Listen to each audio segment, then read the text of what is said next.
We have a special guest today on the podcast. It's going to be a very nice episode. We have an entrepreneur. We have someone who's heavily involved with culture activities, especially with the Indian Embassy, Mr. Ali Azim, a dear friend of mine as well. So welcome to the podcast. Welcome to Let's Nirvana. Thank you so much, Hara. Thank you for your kind words. And like he said, very close and dear friend of mine.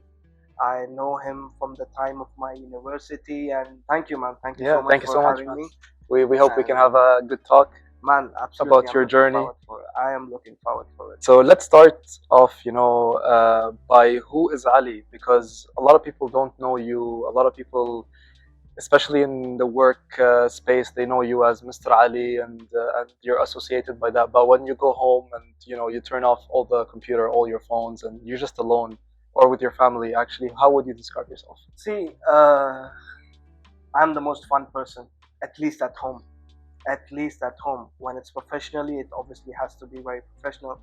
But when I'm home and when I'm one with myself, I do like to reflect on certain parts of my life. I like to recollect good memories with friends, think about the time we spent together. But morally, I'm a person who lives in the present. Now is what's important. The past is in the past. Let it be the good, the bad, whatever it might be. It's all in the past, and I think today is a gift. Yeah.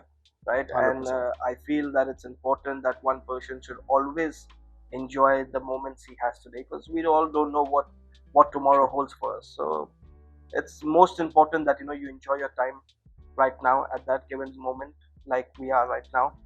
So when I'm at home, I am mostly I'm to myself. But then alhamdulillah, Allah's blessed our house with a lot of people in the house. I have my mom, dad, I've got my siblings, Sabrina, Jasim, the youngest one, Dania, and God has blessed my sister with a beautiful kid, Zen. Inshallah. He's just about 2 years old, and you're an uncle now. Yeah, man, I'm an uncle, and Zen brights up my day, and obviously Zen looks exactly like his father. Yeah. My brother-in-law Musa, he is one of the most handsome guys I've come across, and so this is family for me. We all, love each other. We are there for each other through thick and thin. My father's been the guiding light for all of us, and we love each other's time. We like to spend time, although we are a bit too scared of my dad because obviously he's the head of the family. Yeah. But my mom's a bit more easygoing. Me, Jasim, Sabrina, Dania, we sit, we chill. That's family time for me. Is sometimes the most. One. It's the most stress buster thing. Like when you sit with your loved ones and you have a bit of a conversation. Yeah, because you have responsibility as well towards them. Of course, I being the eldest son is always going to be the challenge for me to obviously look after things. But thankfully, Jasim's very proactive in a lot of things, so I sort of get the slack. And obviously, mashallah and alhamdulillah, God bless my father. Yeah, he's also very proactive in the things he does. So sort of becomes very easy for me to go ahead with life, enjoy the little things in life, and that's what Ali is all about. He likes enjoying life. He likes enjoying time with friends. Likes to I'm not a social media person as much. I like to sit and chill with friends, have one-to-one conversations. Let that be in regards to anything. Conversation is the most important part. True. Especially in today's society. In today's society, man, because people are so caught up with so many things in their life that the most important thing of life is to be able to speak to one another. True. And I think COVID taught us all that. Everything was online. We couldn't meet our loved ones, and people should have that one-on-one interaction with each another. That's the most important thing in life, especially with people, technology. What people don't understand is human beings itself are so special. Yeah. That God has made all of us so unique to ourselves. I mean, I can't think what you're thinking, and nor can someone else think the way I think. Exactly. So it's very important that we all cherish each other's being together. Differences and uniqueness. Yeah. Of course. And that's what's important.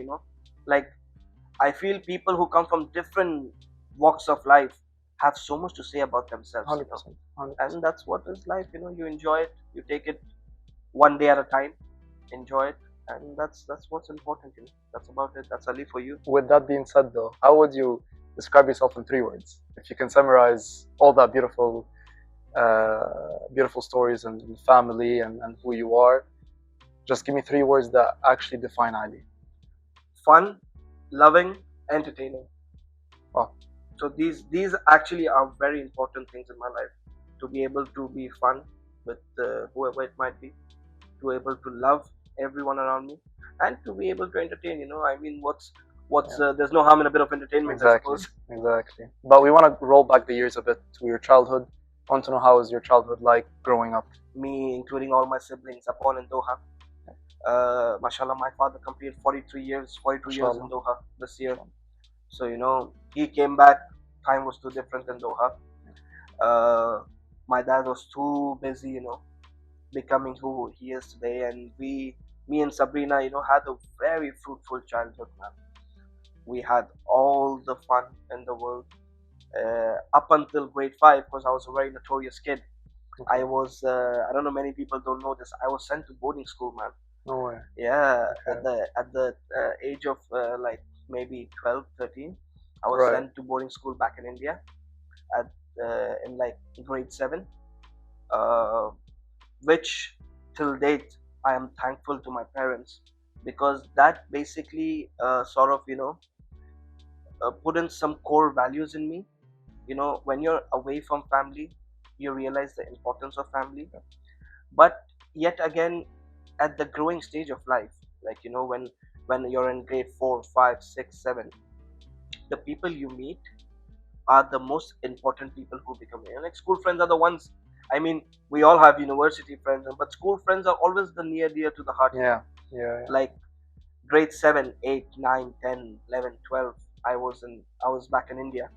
Obviously I used to come back Doha every 2 months, every 3 months. I used to be back in Doha. But no, your life was there at that time. Yeah, my life was there, and it was one of the most interesting time of my life. I came across one of the most amazing people in my life. They became family, from friends to family to me. Yeah. Till date, whenever I go back, they're there for me, and I feel my friends are my strongest pillar. They've always been standing right behind me, rock solid, helping me. And that's how my childhood has been. It's been it's been a roller coaster. And right after I finished my school in India, which was still until grade 12, in 2015, I was midst deciding where do I go for university. My sister did her university in Dubai. Okay. And she's an interior designer. And I to myself wanted to think that okay, now I need to get scot-free. I don't want to come back to Doha, because when you're in a boarding school, you're on your own. Yeah. You spend a lot of time with your friends, and that sort of becomes your way of living. And when it was for me to come back, I was a bit in two minds. If at all I should go move to Dubai as well, like my sister studied. Yeah. Fortunately to me, my dad was too convincing, and he told me to come back to Doha. Obviously by 2015, Doha was filled with amazing universities. One is which is ours. Yeah. Where we happen to meet. Yeah, exactly. Yeah. And so then 2015 didn't happen, and then the rest is history. What's one thing that you have learned over the past few years that actually is a lesson that you still run by today? Man, I feel the most important thing in life that I've learned are the relationships that you take forward. Because there's nothing you can do if you're alone. A man who's alone can just do a bit, but a man who's got someone behind him, a team with where you find bonds and relationships that are thicker than blood sometimes. I mean, relationships are the most important part of anyone's life. To be able to trust someone, to be able to be with one person for a long time, let that be your wife, your mother, your father, your friends. Sometimes like I said, some bonds are thicker than blood. Yeah. So friendships as well take a turn in life where it's so good to see people build such good things about yourself. You know. Yeah. So relationships are the most important thing in my life, and that's one thing I would never want to lose. That's what's important. So we all go through dark periods in our life, not only the sunshine and the happy places. So how do you stay motivated when you go through a dark period, a bad period, and how do you just keep yourself going every single day? What's your motivation? Now that you asked me this question, I was watching interview of Tom Hanks Okay. a few weeks ago, and he said something interesting, which he learned very later on in his life. But thankfully for me, I just learned this recently. He said something regarding this too shall pass. Right. I don't know if Yeah. you've seen that. I came across it. Yeah. So he says, you're sad, you don't know what's gonna happen. Right. This too shall pass. Right. Yeah. You're happy, you think everything's going your way. Yeah. This too shall pass. So I think a man should always be strong, be motivated towards the things he wants to do in life, and God willing, inshallah, everything goes right, and this too shall pass, I feel. So that's the most important thing. Amazing answer, to be honest. I feel like this is a bit deep, but if you could ask God one question, what would that be? Because I believe we all have like unanswered questions in our mind, and things that we want to have an answer to, an urge to actually find it out. The thing that I think at times is God being the greatest, and obviously having all the things that he's made. What might have been his idea behind creating human beings the way they are. Okay. It's very interesting, because we are so different from one another. I mean, you can't say there's one. Even twins, identical twins are so different in the thought process. Yeah. I mean, it's so. It's you can't imagine. The mind is very unique from person to person. What had he, the God himself, thinking? When he thought about okay, I'm going to create a set of humans. Yeah. And then they find their own life and they create everything on their own. Yeah. Obviously, there's the part to guidance and stuff like this. But that would be something. One thing that I had actually is, why can us as humans talk, but animals can't? So whether it's a giraffe, or obviously they communicate within each other, but why can't we understand them? Why can't they understand us as well? Like, if we're all together on this earth, right, and we don't know what they're thinking and how they communicate, I think that's one thing that I always ask myself is, why can't we communicate with them? Because the only animal or like bird species, the parrot, that actually speaks if you train it, but the other ones you can't. Tell me one thing. Humans can talk. Yeah. Aren't we the one species that can talk? We are. Yeah. How many misunderstandings do we have? Many. Oh my God, that's number one. So that's number one. Just because we've got the power to speak and we can express our feelings, we're still caught up in a life where 99.9% of the things that we say are misunderstood by people, especially by our loved ones. Forget the people outside of your inner circle. People are so misunderstood at times that having the greatest luxury gift of being able to the greatest gift, like you said, to be able to express your feelings through words, we're still not able to express ourselves. We don't use it right. We don't use it right. But does that bother you, that you're misunderstood at times?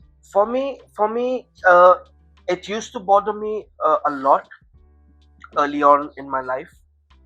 But like I said, once you grow on in your life, like you grow a bit older, you obviously grow a bit wiser, you realize that sometimes it's you who are not able to express yourself as much as you think you have. So I mean, it's important that we all express ourselves in a certain way, and it's okay to be misunderstood. it's fine. We are humans, and it's all right to be misunderstood. Yeah, 100%. So I don't think there's anything wrong in that.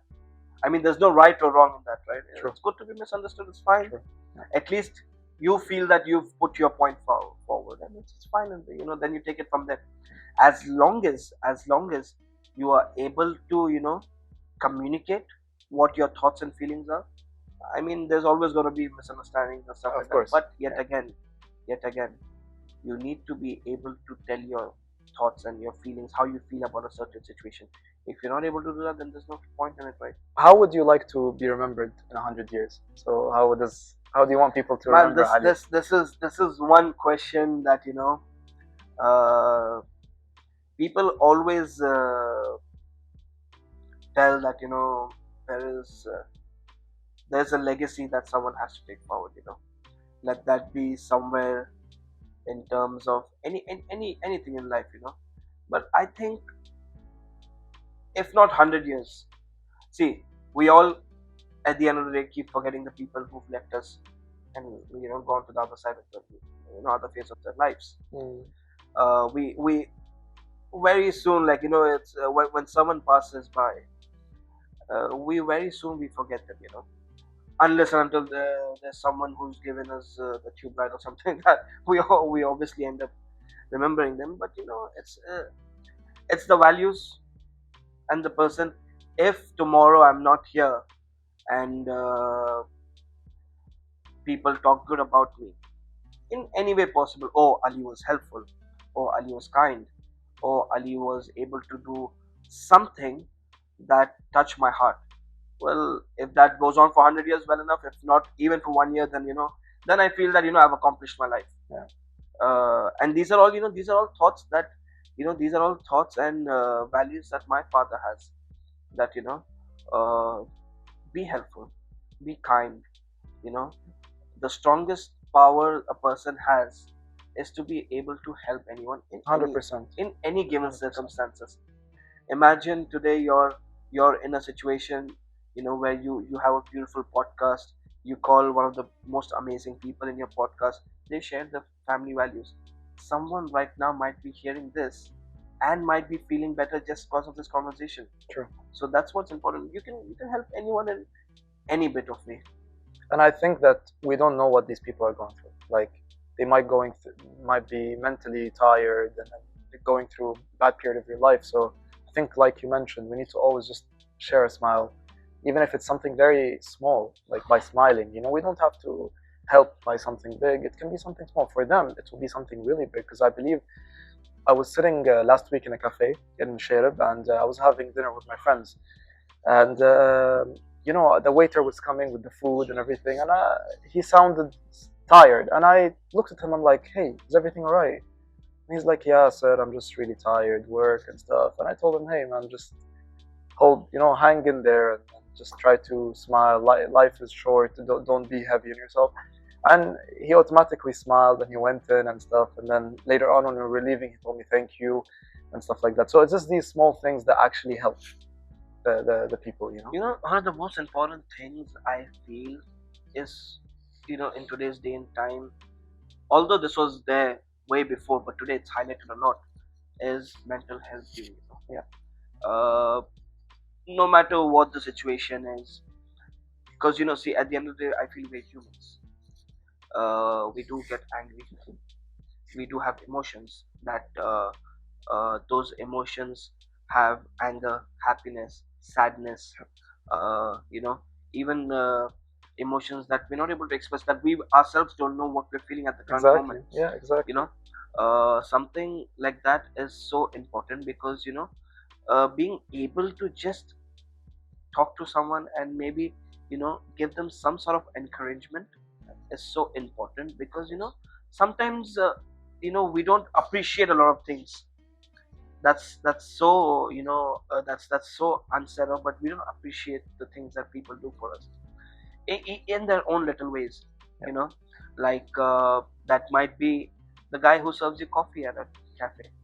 I always make a point that I go and have a bit of a banter, a bit of joke with them, because I don't know what kind of day they've been through. Exactly. They probably had a rude customer. They probably, you know, And they meet many people, by the way, different religions, different nationalities. And you know, for us, especially, you know, a person who works in a cafe, man, I have seen people have weird orders because I'm from hospitality background. I've seen people have weird orders with cafe with coffees, man. So for them to be able to, you know, cater to everyone and take everyone's mood and still be in a good mood to the next person who they're serving to, that's a big thing. So, you know, the smallest thing you could do is, man, joke around with them, man. Yeah, exactly. Leave them with a smile. Exactly. You know, sometimes one of the things I do is, you know, if I've got a friend with me, you know, and if I've got someone with me, you know, I tell them like, you know, he's my kafil, he's going to pay for me, and they laugh about it, you know, because they know the reality. They laugh about it, and then, you know, when the bill comes, I tell them, you know, can you give me a little discount? This is a bit too much, exactly. And they laugh about it, you know, because when they go back they will remember house, that. They're like, ah, man, this guy, he was a crazy guy, man, you know.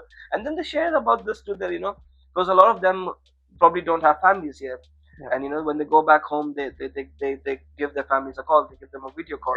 And then, you know, they tell them, you know, I had such a stressful day. And this one guy who came up, and he told me, you know, he came with his kafir, and, you know, what, and it's funny to hear such things. And, you know, so, you know, these are, you do small things where, you know, they are happy. For them, it's big. For them, it's we leave the cafe and we forget about it, man. But for them, you know, that 1 minute or 2 minutes of, you know, pure banter could go on for, like, you know, a few hours of, you know, being stressless and, you know, enjoy what they were doing back to, you know, what they actually started with. So that's very important, man, to, you know, to give love.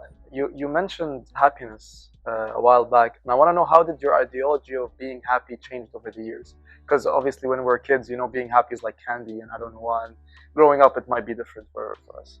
You know, I feel very different about the stages of happiness, you know.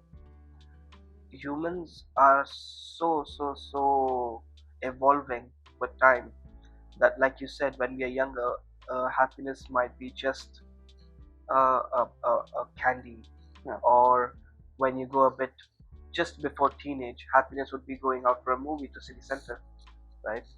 After that, happiness could have been, you know, going to friends with Villaggio. Stages 100%. Of happiness changes because your definition for happiness changes. I feel when you're in a certain age in your life, happiness is more about what you want to do at that given moment. You could be happy, you know, I love driving. I go, you know, for me to clear my head out, I drive from my house to Lusail, to Misaid, back to Al Khor randomly. Why? It gives me a time to think, you know. I feel happy doing that. I probably, you know, in between of all this, I give someone a call. I speak to them for like 30 minutes. Man, how you doing, man? Because if I feel like, you know, if I want to be happy, happiness has nothing to do with personal. The moment you feel happy is only when you're doing something for someone else. Okay. It's never personal, trust me. Today, if I'm able to help someone, that's gonna make me happy more than him. He's gonna have that happiness for a very less amount of time. Maybe he's happy about it for a day, 2 weeks, 1 month. That's gonna stay with me for the rest of my life. Yeah, knowing that you gave back to someone. When I'm alone driving, I can recollect that memory, or I did this at this time for this guy, and that made me happy. So happiness is very subjective, you know. With age, things change. As you mature, you realize what is important to you and what's not. So happiness could be family, of course. Happiness could be that one friend. Happiness could be a certain type of meal. Happiness could be anything. But at the end of the day, I feel happiness is all about giving. Giving back. Because if you're giving, then, you know, the smile that you get after having done that is worth anything that, you know, it's worth more than anything that you would ever get in your because life. At the end, we're going to leave everything that we own, everything that we... Of course. And the moments are going to stick. It's only the moments. Of course. What did you come with and what are you going to go with? Yeah, exactly. Nothing. So that's that. So what is one moment that maybe in the recent past that has changed your life a bit. So it can be something that you learned from, something that maybe opened your mind to certain things in life. See, recently, like I said, COVID changed a lot for me.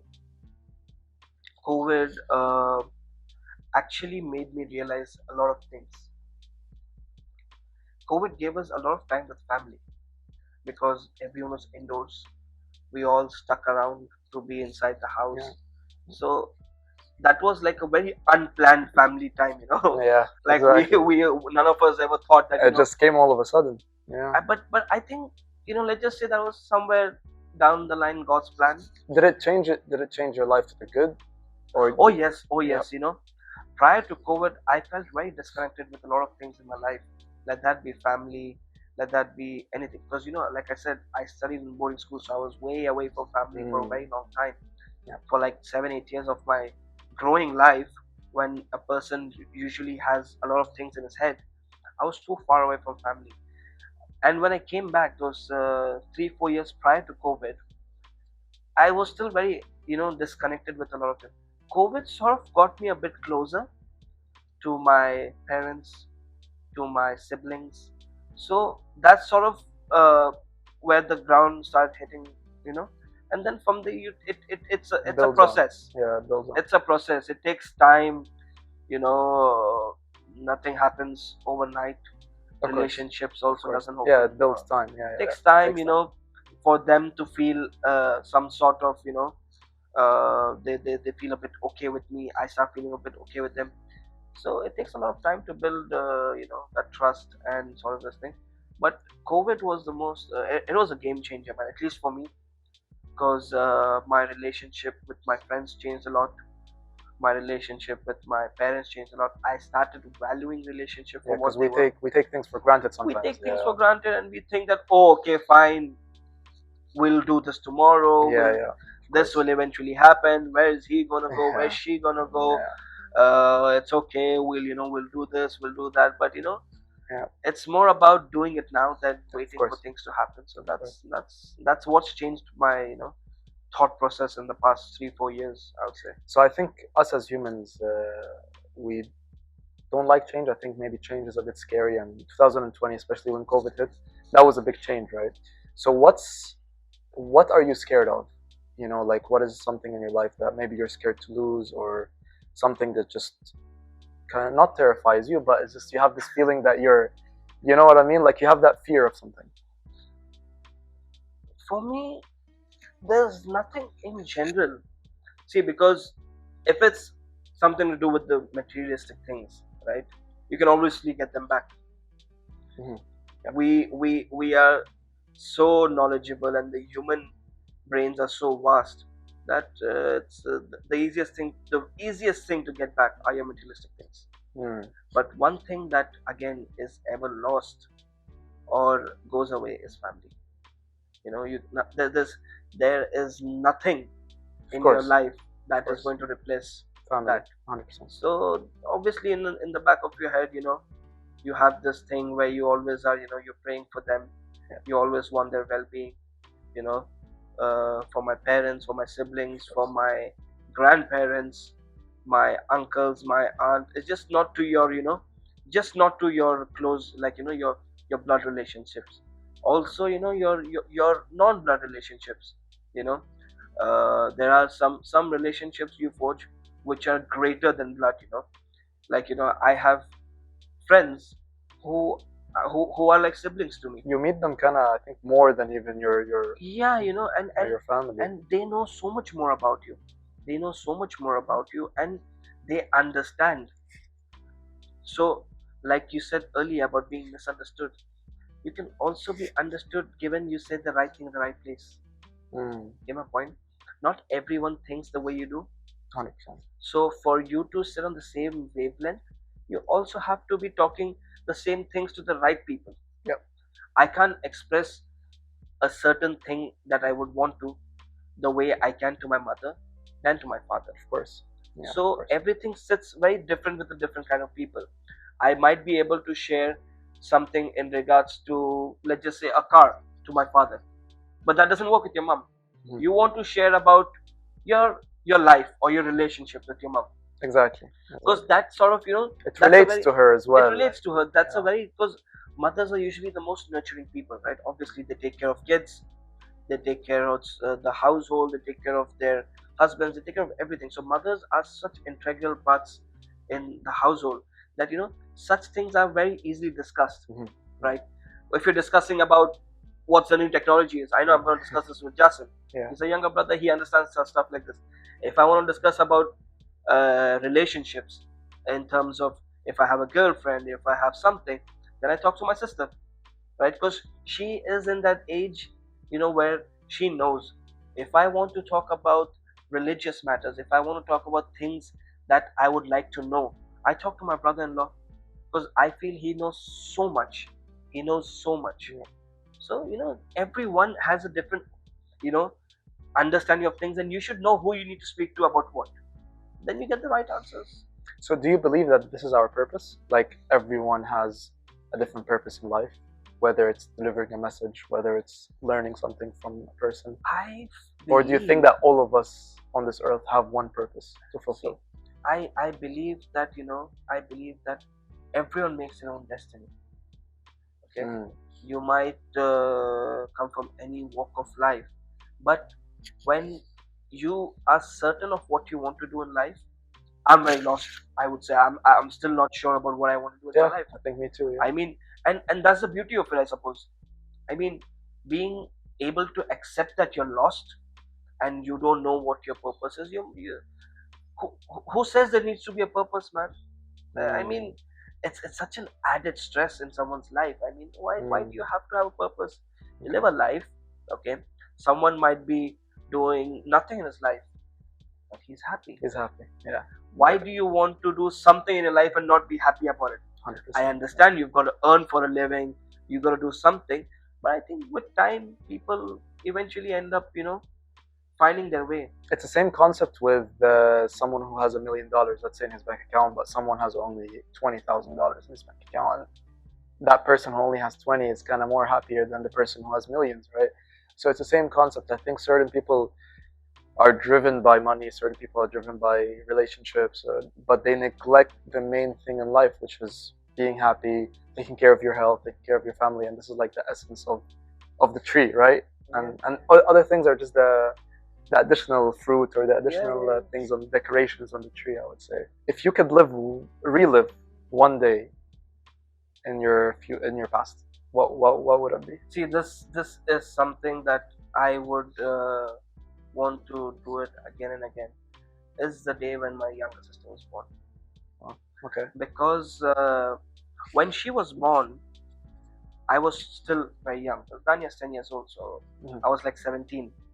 Today, if I was with this knowledge and this wisdom and I would have seen Danya being born, my whole outlook towards things would have been very different. Okay. Like, see, more than a sister, I see Danya as a daughter. All right. Yes, for sure. Because she is so young and so, she's like the stress buster for me. So for me, if I think of one day that I want to live all over again, and if life puts me in a loop of living a certain memory, I think the best memory is when Danya was born. So you would change something about that day? Change about how much importance I gave to that day, Okay.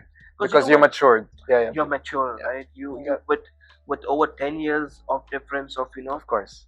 Being 17 and 27, you take a lot of time to understand what relationships and what are those moments, actually, what do they value to you. If today was the thing, I would have been a way different person than I was back then. Because when you're 17, you're very lost. You don't really understand what's important to you, right? So I think that is one memory that I want to keep reliving. So you obviously you mentioned a lot about your siblings and your parents and stuff like that. Hope God can give them health and prosperity. How important is family to you? Family is a big topic, and I guess in today's world we don't have enough time with our family due to work, due to social media, due to technology as well. But how would you describe family to you? See, family in one word, if I would want to give it to you, is life. For me, my family means the most. Uh, we don't see it's the time spent with someone is not what matters. Okay. I'll tell you. You might spend, say, a person spends 9 hours at office with his colleagues. That doesn't mean he likes them. 100%, of course. Say you spend 9 hours throughout the whole week with your family. That is, your the amount of time you're together doesn't matter. The amount of time you spend. Like, see, I'm usually sometimes out. Sometimes I'm traveling. Everyone in the house is busy. My dad's, he's busy with his businesses. Yeah. Jasim's at university. Dania goes to school. Sabrina's busy with her event company and her kid. My brother-in-law also is busy with his work. Everyone's busy, In this whole midst of all this thing, the whole silver lining is we all come back to one house. We all sort of come back to the same house. We might not be having the time to sit together all at the same time, but somewhere you manage to make time, and that is what's important, because you love each other. You might have, you think about it, the most amount of arguments, the most amount of fights. I mean, me and my siblings have the most amount of fights, man. And even today, in today's day and time, me, Jas, and Sabrina, I mean, okay, forget Dania, she's too young to fight. We have never-ending arguments. But if something ever comes up for Sabrina or Jason, I will not think twice, man. Of course. I swear, if anything comes up with them, I will not think twice. Let it be anything. Anything, yeah, of course. Let it be anything. I will always keep them ahead of me because I love them. Because I love them, not because they're my siblings or something. Because I truly love them. I truly love them for who they are. I love them for what they do for me. There are a lot of things that your family does for you that's unsaid. Yeah, 100%. Yeah. And siblings are siblings. I mean, parents, they sacrifice so much, man. So much. I mean, my mother has been such instrumental in, and mothers are like that, they're very instrumental in holding the family together. They're selfless as well. They don't think about themselves. It's always, I mean, and I like to assume I'm the most liked kid in the house. Okay. because I'm the most troublesome, so I feel like I'm the most liked as well. Right. So I'm sure my father, whenever he sees this, he's gonna hate this. I think your younger sister got the lights away from you now. Yeah. That's one thing. But my parents have been very, very, very supportive. My father's always been very supportive, and that is what creates the essence of family, to help one another, no matter in what way. They're the one people that you can rely on no matter what. Of course. People always think that and if I would if this podcast has been seen by kids who are under 20, 17, 15, 16, who are in the teenage, I'm telling you guys, family is important. Once you see, you might think that we are telling this just because it's the right thing to say on a podcast. It's not. People outside, and me and Shara, we were in the same university, man. Yeah. We know how things pan out. Yeah. We've seen people fall out, right? Because one thing that doesn't fall out is your family, man. True.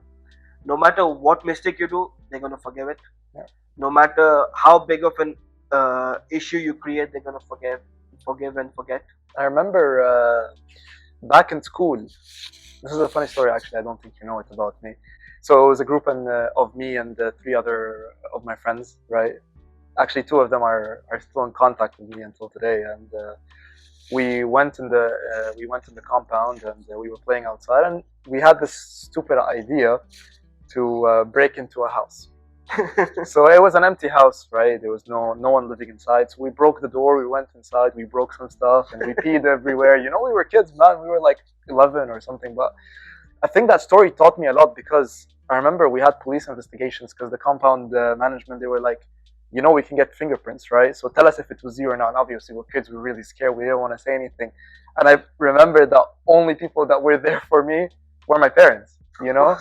And when the police came as well, they were like, look, they're kids. We're just going to let it go. We know it's them. And I was scared, bro. I was like, so yeah, like it's honestly, and I think one thing we forget is that when we're growing as well, our parents are growing old.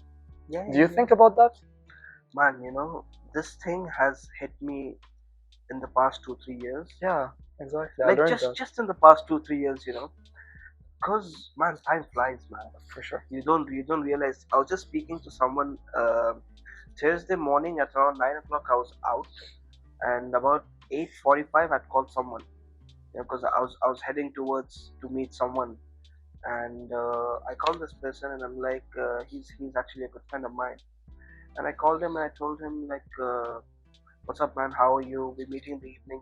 The boys meet up every Thursday night. Are we meeting? He's like, yeah, man. Yeah, sure, we're meeting. Which is generally speaking, out of nowhere, we had this conversation saying that, man, time passes by so quick, man. And you don't get to appreciate little things, but time is something that like I remember that when I was young, when I was a kid, like let's just say below 10 years old, there's only one thing we do on the weekends, man. Friday, our parents used to take us out to city center. There was nowhere else to go at that point of time. He would Yeah. leave me, my sister, and my younger brother out at the ice skating rink, Exactly. and we used to ice skate. They used to roam around for an hour and two and come back. But today the time has changed. You don't get to spend that kind of quality time with your family. But it's okay. We realize that they're getting old as well. Uh, Mashallah, mashallah, my father's someone who doesn't get old. Mashallah, yeah. Mashallah. Because he is someone who likes an adventure. I don't know if I've told you this, but he is someone who loves driving. Okay. And he just came back from his longest drive. So he's driven from Doha to Oman, Wow. April, Oman, Salalah, Alain, Wow, mashallah. Abu Dhabi, Dubai, Qatar. Wow. Okay. You lost me from the first trip. Man, so India is like, it's a quite big country, right? He's driven all over India. So from Kashmir to Kanyakumari, so that's like from the north to south. He's driven everything. So for him, that's what keeps him, up on his toes, and even now he's traveling. So and it's all by road. Yeah. He drives around everywhere. So for him, I feel He enjoys it. he enjoys it, and that's what keeps him young and running. So I mean, well, age, I feel, is just a number. For sure. Yeah. It You know. limits us. When we say we're 50, 60, it limits us. What we can do. I've seen people who've lost everything in their life at 50, and then they bounce back. True. And I've seen people who started at 50 and have done Wonders. they've done wonders, Of right? course. And I've seen people who started young, who've lost it and made it again.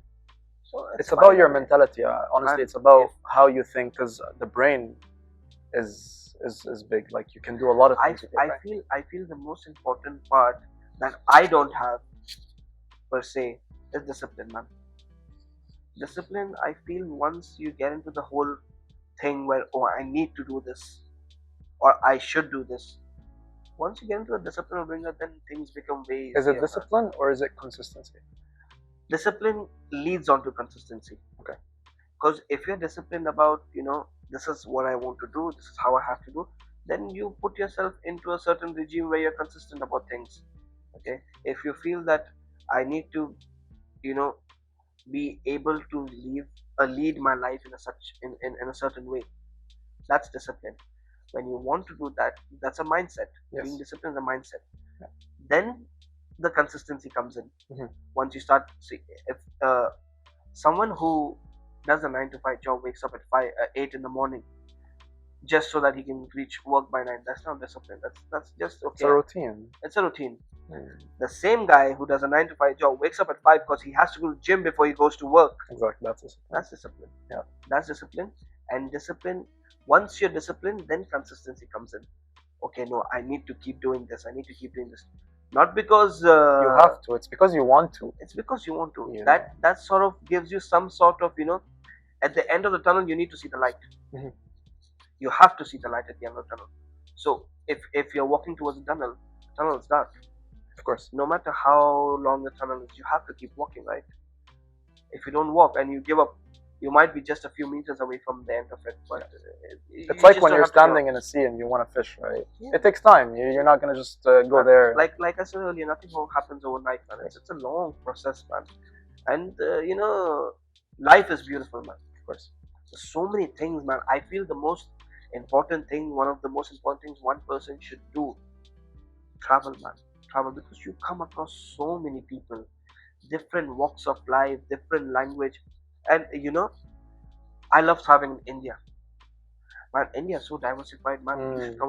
I took Raynor and Jihun to India. Actually, wow. Yeah, man. And we had fun, Imagine I took a Korean to India and we're driving around India, man. I took them from Hyderabad to Goa to Mumbai, and then they went on to Kerala. Man, it was fun, man. I want to go, but I need someone who can guide me, because it's the same thing with Egypt. Like anytime, man. If you go to Egypt by yourself, it's kind of let's plan this out, man. I'm down for it. I'm down as well. I'm down as well, because it's so much fun. Because the whole thing about India is every 100 kilometers, yeah, language changes. True. Food changes. You have over 100 languages. Man, this country is unbelievable, man. Yeah. And if you ever want to travel India, my only request to you would be never travel by, inside India, don't travel by flight. Travel by car. By car, so you can experience this. India lives by the roads. Yeah. Everything, and it's amazing. It's mind blowing to see everything is so drastically dramatic, man. Yeah. India lives by the roads. Yeah, I would love to visit one. And in today's day and time, see, we all saw Europe, we all saw America, we all saw all these countries, but and Middle Eastern, obviously, because we're here. We here, and it's similar, honestly. If you go to Dubai, you go from here to Dubai, it's the same. Similar. You go from Dubai to Saudi, it's the same. It's just a dialect in the Arabic that changes, but besides it, it's all the same. Skyscrapers. Yeah, I mean, we just similar cars. Which one is taller? Which one's taller? That's the only thing that we're waiting about. But besides that, everything else is the same, man. So yeah, that's. But you should come to it. Definitely, man. We are going to plan this out. We'll plan it off. I'm not even joking. You come to India with me. You take 2 weeks. Take 2 weeks. More than enough. Yeah. More than enough. I will take you to amazing places, man. So I'll tell you. In Mumbai, right? There's this beach called Chowpatty, right? Okay. And it's like a beachside, and they've got these street vendors. It's a properly beachside area where they flip buns with a bit of gravy and stuff like this. It's called pav bhaji. Nice. Okay. I heard about it. Yeah, I heard about it. Man, so we were staying right next to that in the Juhu Marriott. Okay, me, Raynor, and Jihun. So what surprised me? I took Ray and Jihun in the night to we'll just walk to the beach. It's a good somewhere around early evening. I'm like let's just walk here. I'll show you the beach because this is something very famous over here. So I'll show you. And I was like, Jihun, you wanna try this? It's like Indian street food. Would you like to try it? He's like, yeah. And let me be clear. Jihun's a Korean. Mm-hmm. We stayed for 3 days in Mumbai. This guy went every day and he had pav bhaji, man. I swear to God, every day. And he's like, bro, where are you? Like if I've gone to go get something, I'm like, I'm here, I'm doing this. Okay. I'm like, where are you? I came to eat the bread and I'm like, what? He's like, yeah, man, it's amazing. He loved this thing, man. He loved it. And so street food hits different, by the way. And the taste palettes are so different. Like Indian food sometimes gets a bit spicy, and the spices are so different because it's very tasteful, right? And for him, who doesn't eat no spices at all, he got hooked onto it, man. He's like that thing 3 days straight out every day. And now I was worried that maybe he'll fall sick, man. Mm. Man, this guy enjoyed it, man. and he keeps asking me like, yo, we need to go again, we need to go again. I'm like, yeah, man. So I remember, I was never used to street food because when I used to go to Egypt, my brother used to take me to street food like we call it Arabiyat al-Fool. Basically, it's a fool car, right? And they sell eggs and stuff, and they use their hands. And I'm like, not a germophobic, but obviously you're scared for your health. And I told my brother, you like, want hygiene. Yeah, like, come on, man. He puts the food, like the bread on the table and everything, and he's not wearing gloves and stuff. He's like, bro, listen, just try it and just stop talking. I tried it and everything, and the food was good. Obviously, the same night I got diarrhea and all this stuff. But I kept going back. There's something about street food that, it's cheap. It's very tasteful and the people are very nice as well. Like whoever is cooking, it's amazing. Like very nice people, man. Going back to family, I want you to describe your father and your mother in one sentence. See, my father is someone who is very, focused in his life. He is very focused about the things he does. He's someone who has he's the actual rag to riches story. If for me, he is my Superman. Anyway, and whenever I think about him, I think if at all there was anything or anyone after God to me that meant so much to me, is my father, because my father does too much for me. Is he your inspiration? He is more than my inspiration. He is my role model. People look up. So, let's just assume a guy looks up to Elon Musk. So he looks up. I don't need to look up to anyone else, man. I need to look up to my father because of his values. Money comes and go, wealth comes and go. Your values, man. I swear, even if I am as good as his hair, one hair, wallahi, I'm telling you, I will achieve life. Because I have seen him, in the toughest of situations. He's so calm. He's so composed. Because, we are young and, we have emotions running through our bodies and, we rush to conclusions. But, that kind of, how do you say, sabr? Sabr, yeah. That kind of, wait to, see the storm pass by and, sit down and try to have patience. We lack that. Yeah. Man. It's so important, man. And he's been a very strong person, man. Let it be in terms of relationships. He knows, and he's one thing that my father, that I love about him, he's never been biased. Not towards me, not towards Jasim, not towards Sabrina, or towards Dania. Even if Dania's 10 years old, he will tell her what's what or what's right or wrong, which is so important, for a parent to be, of course, unbiased, of course, with any of your kids. It's so important. Like, if he thinks that Ali gets this, that means so does Sabrina, Jasim, and Dania. Okay. He's never been that place that he likes one particular kid more than the other. Yeah. And he's so self-aware about who's good at what. If he wants to plan something that has to do with a house event, he knows my sister's the one to go. Right. If he has something to do with jewelry, he knows Jasim has that mindset of doing that. If he has something to do with cars, he knows I need to call Ali. If he has something to do with coloring, painting, he knows he has to call Dania. So he's so he makes everyone a key player in his life. Yeah. And the best thing is he gives everyone the same level of importance, the same amount of importance. The one thing that I learned from my father, or I should still learn from my father, is when he's having a conversation with you, he will make you feel the most important person in the world. Okay. And that's that I don't know how does he do that, man. I honestly don't know, and I don't know if it comes naturally to him. Probably. But he just makes you feel so important, man. And because it's hard, honestly. It's very hard to. You'll find that today when you're out with your friends speaking to them, they'll be on their phones and of course, yeah. So it is hard. He's someone like and he is the friends of friends. He will never miss out a birthday wish for a friend. Nothing like he. I remember one day, uh, he was driving in India, and he's going from one place to another, and that's like an 800 or 900 kilometer drive. Okay. And so somewhere around 200 kilometers in the drive, he realized that, oh, one of his friend's birthday or something is coming up. Okay, and this man, he went 400 kilometers out of the way to go wish that guy and come. Oh my God. He asked him, where are you? He said, oh, I'm in this city.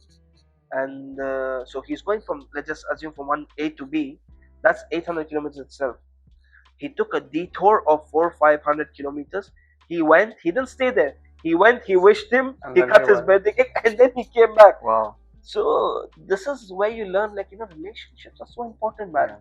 Like, my father teaches me strength. He gives me strength. He gives me, so I'm not the kind of person who like, my relation with my father is not the kind of relationship where we sit down and have a conversation. He gives me advice on things. He gives me advice on things when he thinks it's really important for Ali to know this. Mhm. That's when, he comes in play and is like, listen, Ali. Otherwise, it's your life. He wants you to experience You it. you have your own experiences. I am always standing right behind you, no matter what. And this I have seen lately, and I'm so thankful to Allah that I don't think. And see, it might sound very obvious that any kid says this, but I don't think in my any life I would want a different father, man, because he's been there. He's that strength that I see in him. I swear, if I am even one hair of him, Yeah. I will be very successful in my life. So that's father for me. Mother, oh, my mother is a very big topic, man. I swear to God, my mom is someone I love the most. I love the most. The issue with me is I'm not someone who's very verbal or open with my relationships. I don't like express much, but because I've stayed away from too long, so I really, really, really understand the importance of that person in my life. You don't live with them now, right? No, we all live. Oh, you live. Yeah, we. Okay. But prior to me coming back to Doha, when I was in the boarding school back in India, I realized, because you miss out on, Of course. let's just say it's Eid or it's birthdays or something like this. You tend to, and obviously there are events that obviously when you're not around, they're still going on in the house. You miss them. But my mom is someone, man, I love her, man. She makes the most amazing food, man. There was this time when we were in university, man. Me, Aaron, none of us used to eat at home, man. Breakfast, since breakfast, Yeah. we're out having breakfast. We're out having coffees. We're out having lunch, out having dinner. Yeah, exactly, true. But then you realize that there's nothing best besides house food. Mom, especially And mom's mom's cooking. Nothing beats my mom's cooking. And my mom is someone who's very forgiving, man, very forgiving. Because we all are at this stage of our life that we lose the path. We lose the path a bit. We maybe take things for granted, and for us, who's still so close and who stay with their families, we take things for granted, man, which is wrong. Of course. You should never take your parents for granted, man, because they might forgive you, but if they have even the slightest of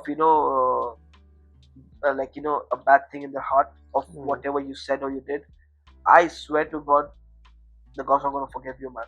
Yeah. Because especially for us, they say that your heaven is in your mom's feet. 100%. Yeah. So I feel that I might sound very virtuous right now, but I too don't. I'm not 100% correct, but I feel that everyone should do their bit. No, it's true. We have something as well in Islam. It says basically take care of your parents like how they took care of you when you were young. Of course. Because we don't realize that they did so much for us, and then when we grow up, we have responsibility, we have work, we have all these things that are going on in our life that we just neglect our parents. And this is something that young the young generation should learn. You know what's the biggest issue with the current generation, or let's just say people from the time of our generation? What people don't realize to appreciate things that you've not seen.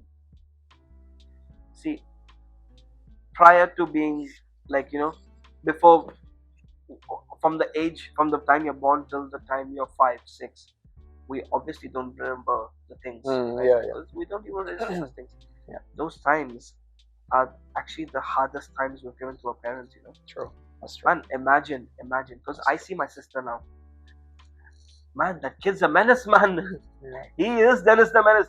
He runs around from here to there, and Yani, he's a kid. We understand kids. We understand that's what kids do. But mothers go through so much taking care of the kids, man. And they don't complain at all. They don't complain, man. Yeah, at all. Like, imagine, she gives birth to you. She takes care of you. She feeds you milk. She does everything. She's the one person who's awake the first day you go to school. Mm-hmm. She's the one person who's standing at the door when you get dropped off by a school bus, or when you come back from 100%. school, man. Yeah. She's the first person. She's the one who asks you even till date. My mom comes and asks me, "You had dinner?" I'm 27. It's not something, but she makes a point to ask every one of us. She tell, okay, if she's not asking, she'll tell the guy to ask us, the maid or anyone. Please message them and ask them, are they coming home for dinner? Will they be having dinner with us, or are they out for dinner? But mothers go through so much. So much. I mean, just the pain that they receive at the time of conceiving kids is, man, we as men can never be. I mean, that's one. I feel if we feel 1% of that pain as well, we would never. Yeah, we would never be able to. We would never be able to this thing, man. So I feel mothers, no matter how much we thank them, and selflessness, man. I know, 100%, man. How much, and they don't complain. Never. And especially in the Indian or the Arab families, we have guests coming home, the mother's doing everything. Everything. Yeah. We have something happening, the mother's doing everything. Anything, any family event, the mom is the most important part, because man, if I had to do something at my home, I can't do, man. I don't know where half the things are. I don't know where half the things are. I mean, just to remove one certain thing, I will ruin this house, man. But she knows exactly what is to be done, how it is to be done. And we like to take the easy way out. Like, for example, let's say you have a gathering. Be like, I'll order food. I'll order pizza for. No. Mom will cook. Yeah, she'll be like, never order. I am cooking. Of course, it's these small things. Because they understand. See, I'll tell you. There was this time my mom used to tell me, back in the days, right? My dad used to obviously have a lot of friends, and my dad used to bring home 10 people, his friends, middle of the night. Yeah, and it's 12 o'clock in the night, 1 o'clock in the night. And then the friends, obviously you are, the whole, we also live in a sort of Arab culture as well. Your house is open to everyone. Yeah. Your house is open to all your friends, all your, acquaintances. They all come home. We all have food, and, it's the whole basic Arab culture, right? Yeah. So, one thing my mom did was, no, food's never going to come from outside. And she would make, and imagine, he's telling, I'm coming in half an hour. And she'll make 10 different things. Yeah. And for her to go, above and beyond. Women don't have to do this, Of course. I mean, people tell the best of chefs are men. Man, come taste my mom's food, man. Yeah, I don't think no chef can come close to that, man. Exactly. Come taste my mom's food. I feel like chef's food is fake. I don't know, like it's not real. Man, it's I don't know, man. I believe home food is best. It's the best, of course. No matter what, it's the best. It's not the taste of the food mostly. It's the essence of being able to have that meal at home, that sometimes our brain also plays a trick with us. Might not be that good of food, but when we know that this has been cooked by your mom, you can't doubt her, man. Exactly. You can't. It's not because she's your mom. It's because you know she can't do anything wrong. Exactly. So that's obviously the plus point.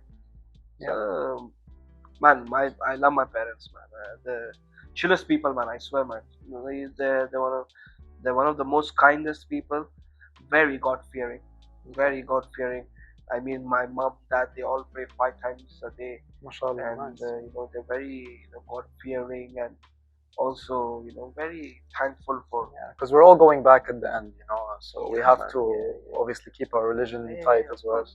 Of course, it's very important to be in touch with your religious aspects. No matter which religion you come from. Yeah, No 100%. Yeah, of course. No matter, we respect every religion and Of we course. respect what your thought process and how your way of course. going ahead with things are. It's the best thing to do.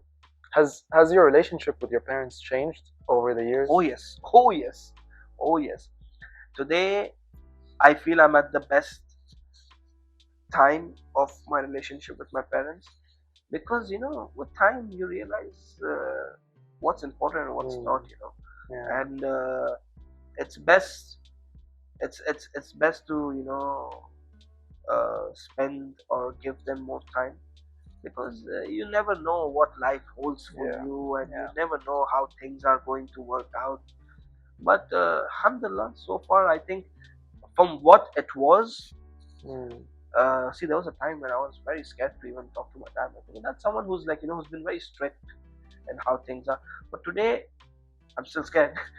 But having said that, I still feel that now I can speak to him. Yeah.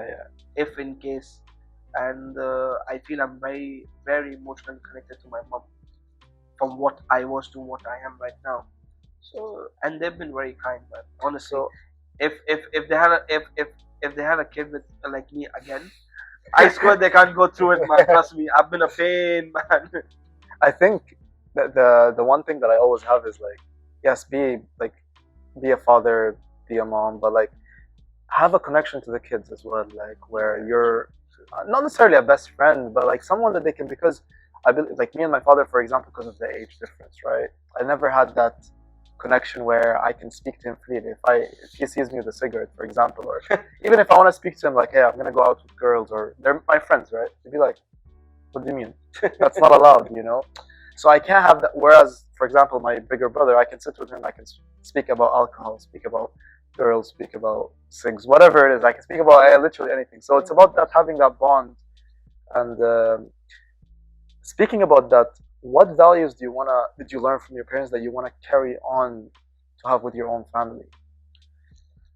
So I think one of the most important thing that I think my parents would want me to carry on is nothing but the religious aspect, because that's one thing that because in today's day and time people get deviated a lot. And having said that, you should always be for see, kids nowadays have access to everything. Exactly. I am shocked the way my sister uses her iPad and her phone. And 10 years old, I didn't have a phone. Yeah, I know, right? What phone? Banking. Exactly. Where phone? No phone, my friend. My father was with the belt, bro. Man, for me, everything, man. Belt, the slippers, the hanger, whatever came in the way. Yeah. If Jasim came in the way, then Jasim was. But no, man. So the kids today, man, they have a lot of things that that can deviate them, put them in the wrong, space. Mm-hmm. As you would put it, it's good to be in touch with your religion. It's very important as well. 100%. Today's day and time, you have all the things in your life that you do, but I think that is one of the most important things that I would take away, that that I would want to take from what I learned from my parents to, I don't say I'm the most religious person, but at the same time, I think that that is something that's important, because again, religion also teaches you a lot of things that you would incur in your life later on. You go through things in your life that where you wouldn't, nowhere you would find the answers but in your own, in your own religion. So I feel, and I'm blessed to be born in a Muslim family. That's the most important thing for me. I think that's one value that I would like my kids to have as well. And I think if my kids stay with my parents more than me, they'll be They will learn more. they'll learn more, man. They'll learn more for sure, man. So you mentioned before that obviously your parents didn't make you who you are. They shaped you. They guided you.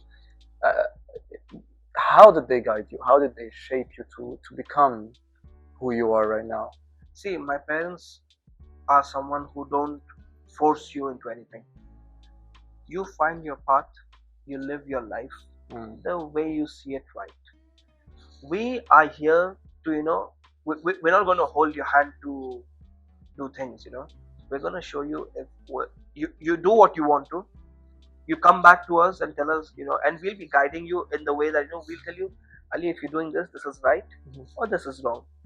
They never, tell you, oh no, you do this from the start. Okay. Because they don't think that, you can't force anyone out of their will to do anything.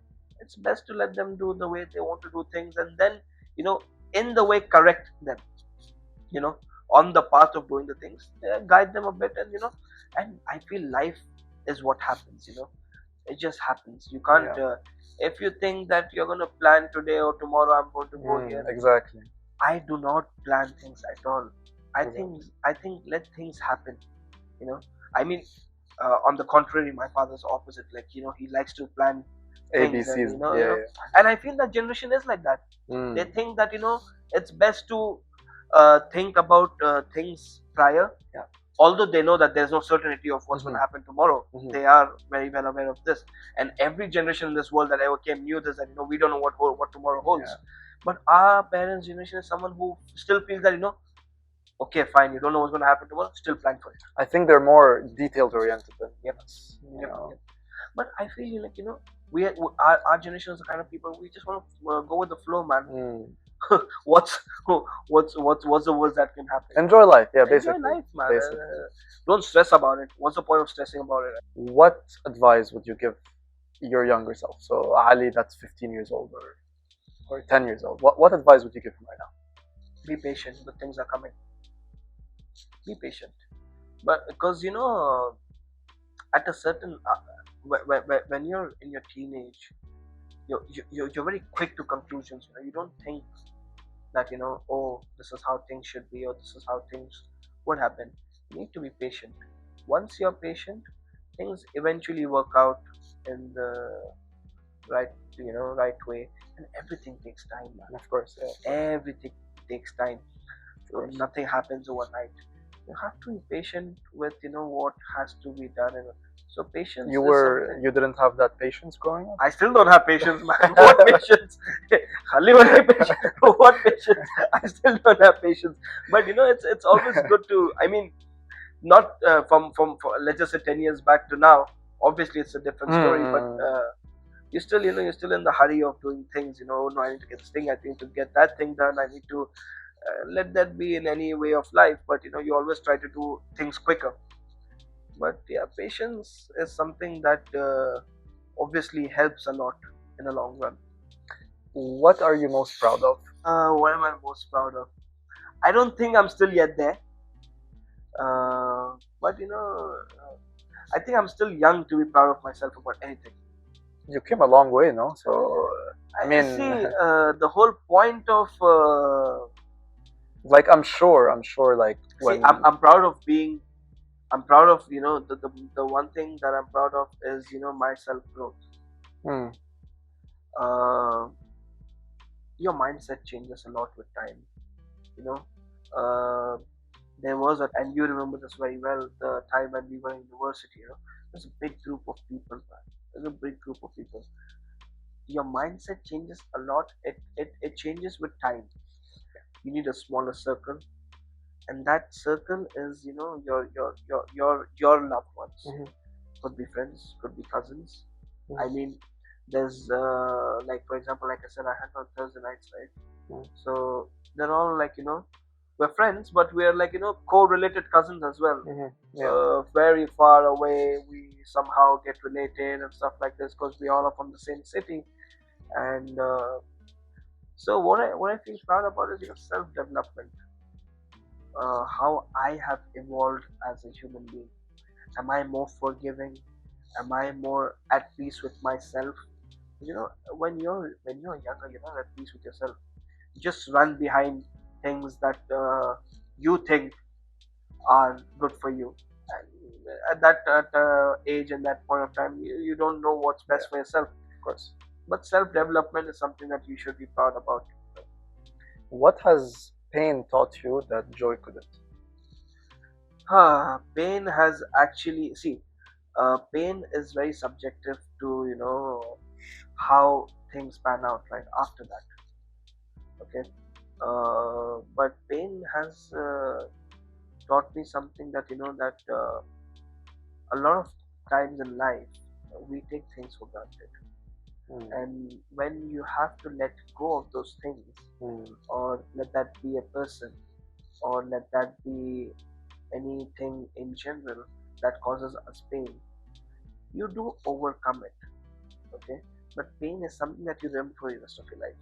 You don't see, the saddest thing about being a human is our brain is trained in such a way that we remember pain forever. Imagine mm, imagine the first sip of a very extremely hot coffee. right. You're scared for the rest of your life when you take a coffee. You blow it, you try to make it a bit cooler than before. But when you're getting older, do you think that pain kind of it's still there, but doesn't it decrease? Do you think you got used to that pain? Certain You can never get used to any pain. So let me tell you why I'm telling you this. Because let's say you have a stone, right, and you put it in your pocket. Obviously, in the beginning, it's going to feel heavy, but once you have it there for an hour, 2, 3, 4, you're not going to feel it anymore. So it's still there, but the heaviness decreased. See, the whole point of pain is that it soon becomes a vivid memory. No matter how bad the pain or how good the joy, Hmm. soon with time, it's like a passing car in your rear view mirror. With time, it's gone far away. It's there, but it's not far. But you always remember it. Mm-hmm. You always remember. If you're driving a car and you see a car passes you in a speed that that sort of shakes your car on the way, that sort of that's the pain. But slowly, slowly, slowly, you keep seeing that that part of your life has gone far away. You never forget that. Yeah. That's always it. It might not be as fresh or as hurtful at that particular time, but that's always there in the back of your head. Oh, I remember that day this happened. So you know why I'm saying this? So this is a personal story actually. My mom had ALS, right? So she was going through all that pain and meds and everything like that. If I didn't go through that experience as her child, I wouldn't. I would still take family for granted. I would still take my loved one for granted, and I wouldn't know the value of my father, the value of what my mom gave me, because I was when my mom, was healthy, I was never really at home. I used to go out. I used to not spend. But when she got into that stage, I valued that. So this is what I was talking about when did actually pain teach you something more than joy. See, pain will always teach you something, and it will see. Pain will always take away something from you. Of course, of course. It will, when, like you said, that when your whole family thing happened, pain took away your childhood. Mm-hmm. You that day you grew up. Exactly. So pain always takes away some part of you. Yeah. Okay. It might take your ability to love. It might take away if you're in a bad relationship. It might take your ability to love. If you're in a circumstance when a loved one passes on, it might take your childhood away. Because then you become more serious. So pain always, with me in particular, there's nothing that pain took away. Okay. Alhamdulillah, I've been blessed that I am around people who are always kept me, who've always kept me happy. So I surround myself with people who keep me happy. I don't surround myself with people who aren't happy themselves. Because people who aren't happy themselves won't keep you happy. Because when they're not happy, how would they keep you happy? Of course, yeah, it comes with it has from to come within. within. Yeah, it has to come from within, and it's a long process as well. What advice would you give someone who's going through a dark period? Man, see, everyone has their own issues. All right. If I'm sitting here and if I tell you that I don't have any issue with my life, it'd be a biggest lie, man. Of course. We all have issues. The whole thing to, you need to sit down and, be one with yourself. If if if you if you believe that this pain is going to, if it's like, if it's taking a lot from you, yeah, and if there's any way you can move away with from it, like for example, if it's in a relationship, okay, if you think you're in a relationship where a lot has been taken away from you, so it's sometimes it's best to move away from it. If you can avoid it, well, good. If you're in a circumstances where, you're in a circumstance where it's you have to deal with it, be patient, because like I said at the start of it, this too shall pass. If you're in a bad time, okay, and the best thing is to talk to someone. Honestly, I was, let's just assume that if some time ago I was in a bad phase of my life, I do realize that, people around you can cheer you up, man. Like, friends, family, do what you like, man. Because, at the end of the day, no one's gonna come and ask you how you feel. Exactly. Unfortunately, but so is the way of life. You are the one for yourself. No one, besides your family, no one's bothered about you. Exactly. And this is how life is. So, it's good that if you have people around you to support you, and if not, man, don't let this pain get to your head, man. Because I have personally seen people who have mental traumas because of unwanted pain. Might be a passing away of someone, might be, a bad relationship, might be anything. It's best to speak to someone, if not seek any sort of medical attention if that's required. But don't lose yourself in that process. Because if you lose yourself in the whole process, then there's no point of, what's the point of, going through it all together when you lose yourself in that process. True. So it's not 100%. Correct to do that. 100%. What's one thing that you used to chase, but you don't, like, you no longer chase anymore? So some people chase money, some people chase, So I used to chase people who were in a certain sort of phase in their life, because I felt that, they if they see, I'll tell you something. I feel that, someone has to help someone to get somewhere. Okay, that's my mindset. No one, like I said, no one can walk alone. Of course, yeah, of course. You need someone's help to reach somewhere. Okay. Yeah. So I used to chase people who I used to feel were like, who have made it themselves. But very late on, I realized that those people who made it can't help me. Okay. Because they had a very different background that they're coming from. Right. Their struggle was different. Right. Yeah. You cannot just you cannot have a person and just relate with his success. If you can't relate with the struggle, then the success won't matter. Yeah. Right. And we all see people who become successful, right? And I don't mean this in the bad way, but the most kindest of way, that chasing successful people is a good thing as long as you want to learn something from them. Yeah, it's good. But after you're done learning from them, then you have to pave your own way. Follow, yeah, exactly. Do something for yourself. Do something for yourself. Don't expect that person to do something for you. True. 100%. Because he reached that position with his own, with his own guidance, with his own help. He didn't. People see. Not many people are going to help you become who you are. Of course. Of course. You have to have the strength within yourself. If you don't have it, then there's no point of running behind such things. So after having this podcast with me, how would you describe Let's Nirvana? Man, see, like I said in the start, I like to chill, man, and Nirvana is chill, man. So and I think we've been speaking for an hour or so, but probably we spoke an hour right before that. Yeah. so I feel, when you're with friends and when you're with your loved ones, your time is just not important. And this podcast, if if through me there is someone who gets some sort of, some sort of help, let that be in any way. People need to understand that, not everyone is how they look. People have, a lot of trauma in their life, a lot of, guilt in their life. People need to be, helping to each other. Yeah.